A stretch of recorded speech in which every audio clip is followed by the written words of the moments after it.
Uju Kingsley Chima, member representing Ohajebuma, Oguta, Oru West Federal Constituency of Imo State. By special grace of God, the Deputy Chairman of Public Procurement Committee, member PIB Committee, and several other committees which I'm member, like NDDC, and some other committees. So I'll stop at that place. Well, let me use this medium to thank the Ninth Assembly of the National Assembly of Federal Republic of Nigeria. If you watch today, the greatest achievement of the National Assembly of the Ninth Assembly is the passage of the PIB bill. And if you can recall in nostalgia, you will actually agree with me that this bill has been in the cooler for over a decade.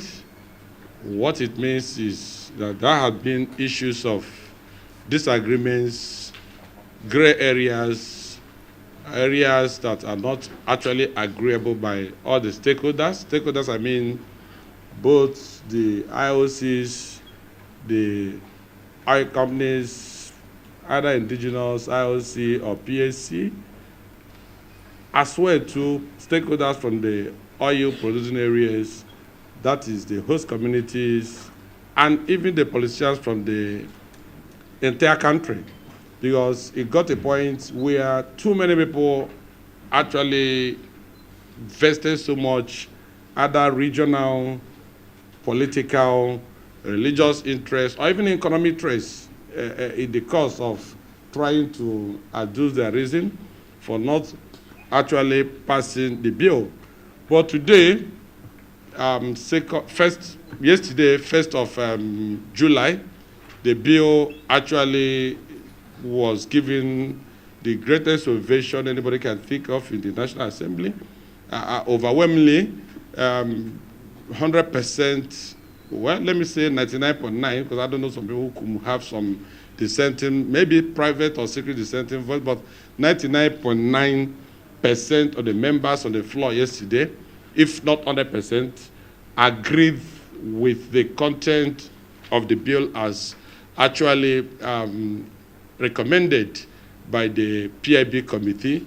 That is to say that the Ninth Assembly, under the leadership of Right Honorable Speaker Femi Wajabiamila, has actually given flesh and life to to corporate governance of our oil sector.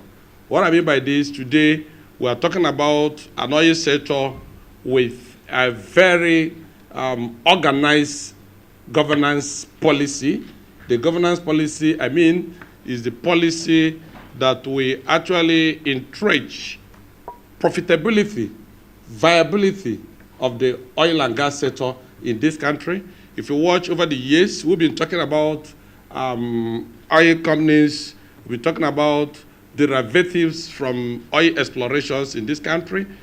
You can agree with me too that some of you have questions as regarding the viability or the profitability of our oil and gas sector. Hence, we keep on saying Nigeria is broke or Nigeria do not have money. I mean, in the past. But this bill, we galvanize all assets, the economies, and at the same time too, the security inherent in getting this bill passed. We occasion effective production, proper management, transparency, and good governance in the oil and gas sector. I know very well that some of the sessions, I think it should be session 53, discussed about, it should be session 53 of the bill, made mention of having an NNPC that will be that will be accountable to the people of Nigeria. That will guarantee the immediate registration upon assenting to this bill by the President of the Federal Republic of Nigeria, having what we call an NNPC Limited. An NNPC Limited will now be or will now be vested with the responsibility of making sure that the profit accruable from oil explorations in this country will be moved to federation account as quick as possible. And Section 240, which I know most of you are waiting to ask questions, Section 240 is talking about the host communities.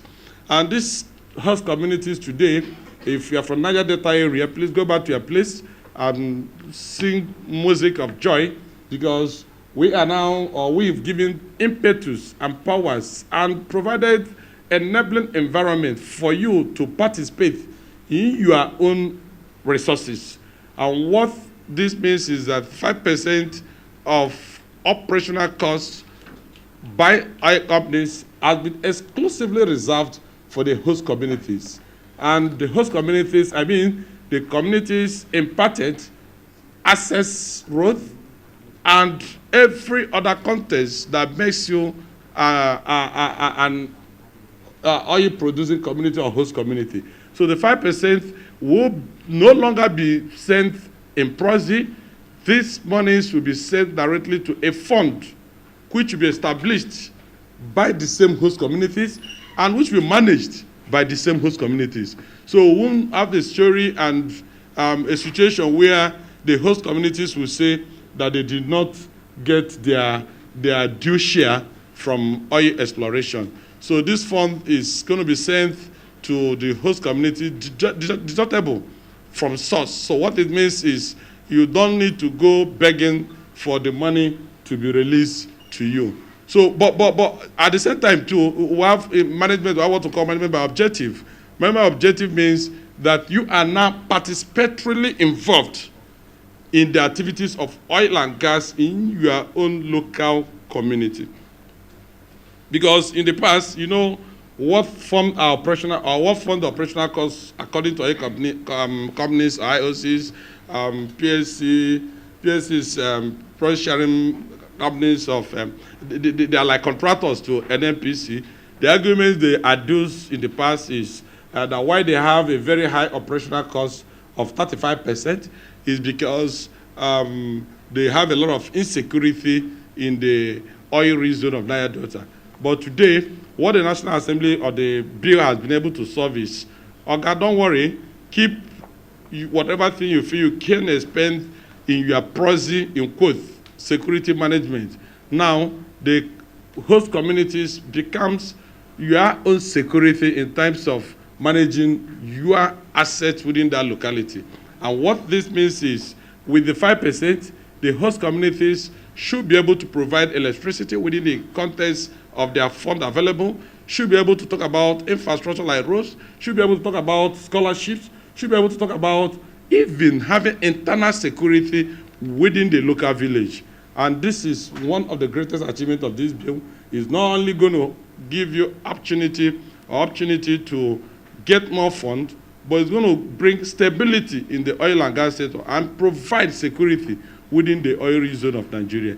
And some of us may be asking some questions of some of the abandoned wells, abandoned properties, abandoned assets, abandoned pipelines within the oil-producing area. Those of you who are from the oil-producing area. The bill has actually provided a platform, or we'll call it, I think it should be Section 233 or thereabout, Section 232 and Section 233, provided exactly the position of decommissioning. And what this decommissioning means is all those abandoned assets within the Niger Delta area of Nigeria or oil-producing area, because we keep on saying Niger Delta. I think from what we're seeing in the country or in the world, oil can be found anywhere. So it's no longer maybe an exclusive reserve of a particular place. So on this fact, the bill established what we call the commissioning fund. So the commissioning fund is a fund established within the context of this bill to provide for all those abandoned assets.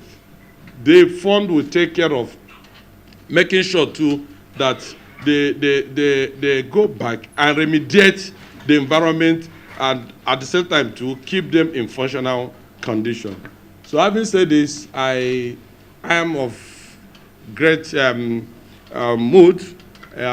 It's a very happy mood for any person from the oil producing area, and I can assure you that this is one of the best incentive, this is one of the best motivation, this is one of the best opportunity provided to the people of Niger Delta to be part and parcel of the operations of oil and gas within their region. I know some of you may ask, what about the NDDC they passed? You may ask, what about the 30% derivation?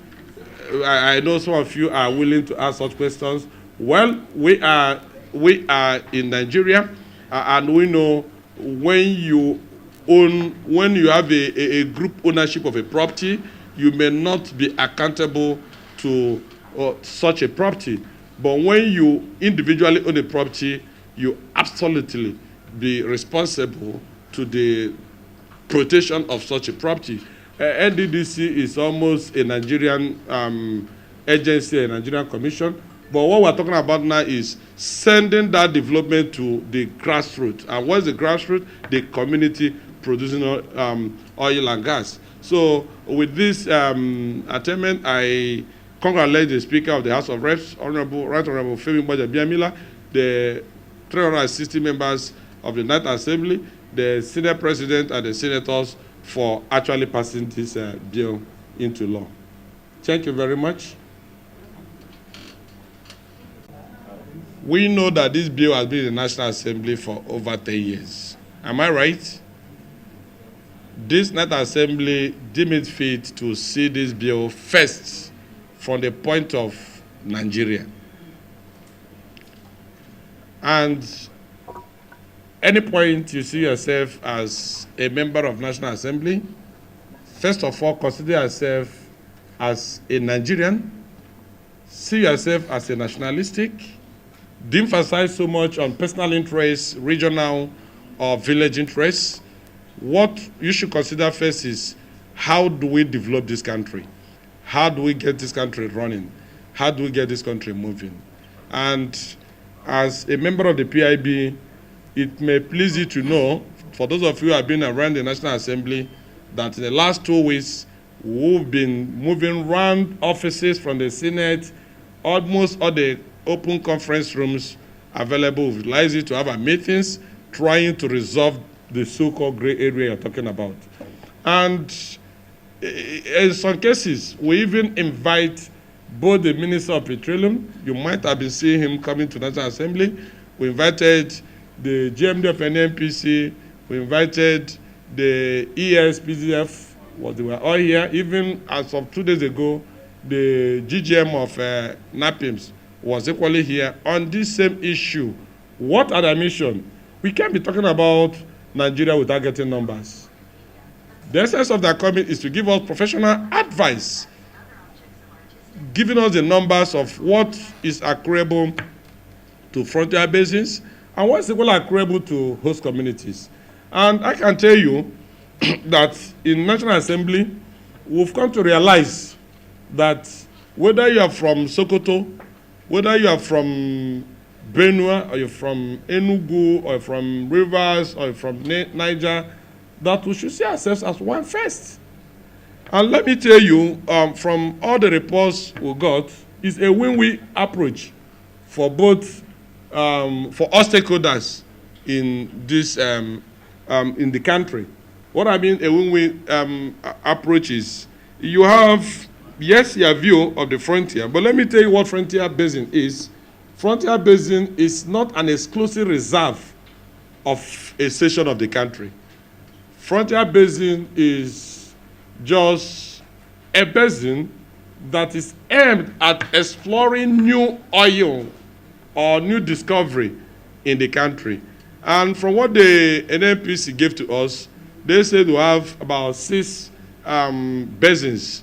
They called it I am not a geologist, so I may not give you an accurate information on that regards. But I know they told us we have the Calabar Basin, we have the Anambra Basin, we have the Niger Lower Trough or thereabout, Benue Trough, we have the Chad Basin, and Plateau Basin. So you can see we have about 6 basins that form up this, and Calabar Basin. And so this cut across the 6 geopolitical zones. Yes, you can say that the bulk of the basins is domiciled maybe in a section of the country. But let me give you what will impress you today. Whatever fund kept available for this basin is not for chop. I hope, can you give me attention? Whatever fund reserved for this basin is not for come and chop. That fund is reserved for further and future exploration of oil in the country. And this involves seismic operations. This involves geological analysis. This involves even, to some extent, some explorations to actually convince investors that actually Nigeria has oil in commercial quantity in such a location. And let me tell you, the more we have oil, the better for us. I want our people to see from this angle. In fact, the wish of even the Niger Delta people today is let oil be found in every community in Nigeria. So if it's benefit that the people of Niger Delta are enjoying, let other people to enjoy the same benefit. I know you know that there are some areas in the Niger Delta area that do not know what is night. 24 hours, they have gas flaring that actually envelop the entire community and makes it both day and night. So if those people have not seen development up to this moment, their wish is, if this oil is a punishment, let it come from the village where it has not been seen before. I hope I'm making some sense. So what I'm saying in essence is, the bill provided, and you will say in section 9. From section 9 you read down, from section 9, subsection 1 will tell you about the functions of the frontier, section 2 will tell you, and the fund made mention of the reserve. He said profit oil, profit gas of 30%. I want to tell you here that this money is not meant for any section of the country. Today, certain percentage is kept for the same purpose. And the NPC have been doing this without even your knowledge. If not this PIB, you may not know that certain percentage has been used before for the exploration in all these basins that are being reserved or that are being called frontier basins. And what we said there is, in the bill, is that the money should be domiciled in escrow account. What is escrow account? It's just like a boss. It's just like, yes, it's not like a boss, a pool, where all revenues of all monies of this country or money are kept for a special purpose event. So, and it's been said here that if this money is not utilized within the budget year, mind you, is budgetable by National Assembly. So it's not as if somebody will just wake up and say he has taken 30%. It's still money belonging to Federal Republic of Nigeria, kept in a reserve for the purposes of looking for new explorations. And if this money is not utilized, you return it back to the escrow account. And we keep on exploring. If maybe, like you said there, oil is not found in commercial quantity in a particular area, will you go to exploit? You won't go to exploit. So, but our prayers is that the fund will be utilized to get oil, so that oil will be everywhere. But let me further tell you that I am not in the best position to know how far they've gone with respect to previous explorations in the future basin, the frontier basin. I'm not a staff of an NPC, neither am I the spokesman of Ministry of Petroleum. So that aspect of knowing the report of the EIA, extent of development, and extent of achievement done so far, I think it will direct the question to the appropriate quarters. What we do here is to make law for the goodness and for the benefit of the people of Nigeria. Thank you. The senator and member of House of Representatives, and you said they passed theirs yesterday. Who passed ours yesterday too? And I don't know what you mean by. The bill will not go into, this is a joint committee report from the two committees of the National Assembly. Are you hearing me? Now, what we did yesterday, we've done the clause-by-clause consideration, and because of the exigency of the bill to Nigerians, when you do clause-by-clause consideration, the third reason and all the rest is formalities of passing the bill. It's not the truth. And now, I've just told you here that the next sitting we're going to have, what we'll be talking about is the conferencing of the, because we've gotten, you just told me now that the Senate has given that has some gray areas of 3%, 5%. That is the area the House will now set up a committee to harmonize the two positions of both the Senate and the House of Representatives.